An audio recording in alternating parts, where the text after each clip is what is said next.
Hello लोगोफोर आसा खालामो नोंथांमोना गासैबो मोजाङै दं। दिनैनि मोनसे गोदान भिडिअ जों दिनै बै हादोरनि बागै मिथिनो लागोन जाय हादोरखौ केपिटेल अफ पिस्ता होननानै बुंनाय जायो, जेराव बायदि गिथावना रुल्स दङ आरो जाय हादोराव थायो सबसे बांसिन शिया मुस्लिमफोर। बे हादोरनि मुङा जादों इरान। आं दानिया जागायदिनि। इराना मोनसे इस्लामिक हादोर जायनि हानि बाउन्डारिया 1.648 मिलियन स्क्वायर किल'मिटार आरो बे इरान हादोरनि अफिसियेल नामा जादों इस्लामिक रिपाब्लिक अफ इरान। बे हादोरनि पपुलेसना जादों 8.9 कौटि। बिसोरनि गेजेराव शिया मुस्लिमफोरानो बांसिन। आरो बे हादोरनि केपिटेलनि मुङा जादों तेहरान। इरानाव बांसिन कुर्दिश, आराबिक, आजेरि, आर्मेनिया बेफोरबायदि भाषाखौ रायलायनाय जायो, नाथाय बे हादोरनि अफिसियेल लेंगुवेजआ पार्सियानसो। इरान हादोरनि गासिबो मानसिफोरखौ गोरों गोरा होनना मिथिनाय जायो। बेनि थाखायनो बिसिना उन्दै, हिनजाव, हौवा गासिबो लेखा गोरों जायो होनना मिथिनाय जायो। बेनि थाखायनो बे हादोरनि लिटारेसि रेटआ 86.9%। इरान हादोराव माखासे सोमोनांथाव आयेन दं। बेनिनो बे हादोराव दसे समनि थाखाय हाबा खालामनो हायो, जायखौ आनस्टेबल मेरिज होनना बुंनाय जायो। बेयाव माने सासे हौवाया सासे हिनजावखौ माखासे घन्टानि थाखाय, माखासे मिनिटनि थाखायबो हाबा खालामनो हायो गोसोबा। ओमफ्राय जेब्लानो गोसो अब्लानो बे हाबाखौ सिफायफिनो। इरान हादोराव सोरखौबा जौ लोंनाय नुबोला आरो सोरखौबा जौ फाननाय नुबोला बे मानसिखौ जेलाव दोननाय जायो। मानोना सिदायै बुङोबा बे हादोराव जौ लोंनाय आरो जौ फाननाया बेन। 1979नि सिगां बिदि नङामोन, नाथाय 1979नि उननिफ्राय बे हादोरा सारिया ल'खौ नाजावनानै लादों। बे समनिफ्राय बिसिनाव जौआ बेन जादों आरो बे समनिफ्रायनो बिसिनि हादोराव टाइखौ बेन खालामनाय जादों, माने बिसिनि हादोराव टाइ गाननो मोना। इरानखौ केपिटेल अफ पिस्ता बुंनाय जायो। बे हादोरनि पिस्ताखौ जोबोद मोजां क्वालिटिनि होनना मिथिनाय जायो आरो इरानाव अइल आरो नेचारेल रिसर्सनि अनगायै पिस्ताखौनो बांसिन साप्लाइ खालामनाय जायो। बे हादोरनि मेन इनकाम सर्सआनो जादों अइल आरो नेचारेल रिसर्स। माखासे जायगायाव आबाद मावनानैबो मोजां खामायनाय जायो। थाव आरो नेचारेल रिसर्सजों बे हादोरा बोसोराव मिलियन डलार खामायो। इराननि पार्सियान गाल्फआव बुहुमनि 60% थाव दं। इराना सानसेयाव 4 मिलियन बेरेल थाव पाम्प खालामो। बे हादोराव थावनिफ्राय दैनि दामासो बांसिन, मानोना बे हादोराव मोनसेल' दैमा दङ जायखौ करुन रिभार बुंनाय जायो आरो बे दैमानि दैखौ सिगां समनिफ्रायनो स्टर खालामनो बोनाय जागासिनो। इराननि सबसे गोजौसिन हाजोआनो जादों माउन्ट दामाबान्ड, जाय 8,406 फिट गोजौ। बे इरान हादोरानो बुहुमनि मोनसेल' हादोर जाय केस्पियान सी क'स्ट आरो इन्डियान अशियान क'स्टजों बर्डार शेयार खालामो। इराना दानि हादोर नङा।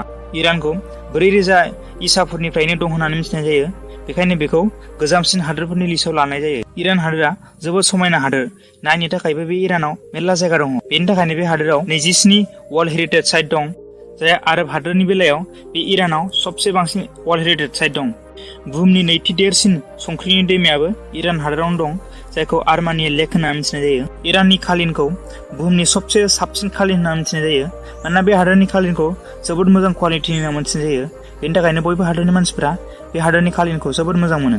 इरान हादोराव जेराव हौवाफोरा गोसोबायदि बेरायो, नाथाय हिनजावफोरनि थाखाय बायदि आयेन दं। बेनिनो गेजेराव हिनजावफोरा हिजाब गाननाया कम्पालसारि। जुदि सोरबा हिनजावा हिजाब गानालासिनो लामा सामा बेरायोबा बे हिनजावखौ 2 दाननि थाखाय जेलाव दोननाय जायो। आरो बेजों लोगोसे इराननि हिनजावफोरा स्टेडियामाव थांनानै हौवाफोर गेलेनायफोरखौबो नायनो मोना। आरो बेनि अनगायैबो हिनजावफोरा सिनायै हौवाफोरजों आखाइ हमलायनो मोना। जुदि सोरबा बिदि खालामनाय हमजायोबा बे हिनजावखौ जेलाव दोनहरनाय जायो। आरो बेनि अनगायैबो बे हादोरनि हिनजावा टाइट ड्रेस गाननो मोना, जेराव बेनि देहाखौ नुयो। आरो इरानाव तालाक लानायनि अधिकाराबो फिसायनावल' दङ। माने सासे हिनजावा जेब्ला फिसाया तालाक होआगौमानि बे हिनजावा तालाक लानो मोना आरोना। नाथाय जेब्ला फिसाया तालाक लानो गोसो जायो अब्ला बे हिनजावा तालाक होथारनांगौ। जेरै जोंनि हादोराव लामा सामाफ्राव बायदिसिना बक्स दामदावलाबायो आरो गान खनलाबायो, नाथाय इरान हादोराव बेफोरबायदि खालामनो मोना। बे इरान हादोरनि सोमोनांथाव आयेना बेनोखि सासे बिफाया गावनि फिसाजों हाबा जानो हायो, नाथाय बे फिसाजोआ खांनायसो जानांगौ आरोना। ओमफ्राय बे आयेनखौ 2013निफ्राय पास खालामनाय जादों। ओमफ्राय बे गथ'आ 13 बोसोर जाथारनांगौ। इराननि एयार क्वालिटिखौ जोबोर गाज्रि होननानै मिथिनाय जायो, बेखायनो एयार क्वालिटि इन्डेक्सआव गाहायनिफ्राय गाहायसिन जालांगासिनो दङ। इरान हादोराव बायदि आयेन दंबाबो इरान हादोरनि सोमोन्दोआ जोंनि इन्डियाजों मोजां। इरानाव सेटेलाइट टिभिखौ दोननो मोना आरो बे हादोरनि मानसिफ्रा गोसोबायदि टिभि चेनेलबो नायनो मोना। 2013निफ्राय बे हादोराव फेसबुक आरो टुइटारा बेन जादों। बिसिनि हादोराव 40% मानसिया इन्टारनेट इउज खालामो। जेरै जोंनि हादोराव सासे मानसिनो भट होनो थाखाय 18 बोसोर जानांगौ, नाथाय बिसिना 15 बोसोर जाबानो सासे उन्दै गथ'आ भट होनो मोनो। इराननि मानसिफोरखौ जानो गोगोम मोजां मोनो होनना मिथिनाय जायो। बिसोरनि गेजेरावनो बिसोर बांसिन नन भेज जानो मोजां मोनो। नन भेज माने बिसोर बांसिन बेदर जानो मोजां मोनो आरोना। बिसोरनो जेरै दाउ, बोरमा बेफोरबायदि बेदरखौ बिसोरो जानो गोगोम मोजां मोनो। बेफोरबायदि जानायनि थाखायनो बे हादोरनि 14% मानसियानो दिनै मोदोम गिदिरजों जुजिनांगासिनो दं। इरान हादोरनि क्राइम रेटआनो जादों 2.4%। नाथाय बे हादोराव जुदि सोरबा हिन्जावा रेप खालामजायोबा नाथाय बे रेप खालामग्रा मानसिखौ पुलिसा साजा होआलासिनो बे रेप खालामग्रा हौवाखौ बे हिन्जावजों हाबासो होनाय जायो। सिदायै बुंनो थाङोबा बे हादोरनि हिन्जावफोरा जेबो राइट्सआनो गैया। इरान हादोरनि मानसिफोराबो गेलेनो मोजां मोनो। बेफोरनि अनगायैनो बिसोर बांसिन फुटबलखौ गेलेनो मोजां मोनो। बेनि थाखायनो बिसोरो एशियान गेमाव खनथाम देरहाखांबाय।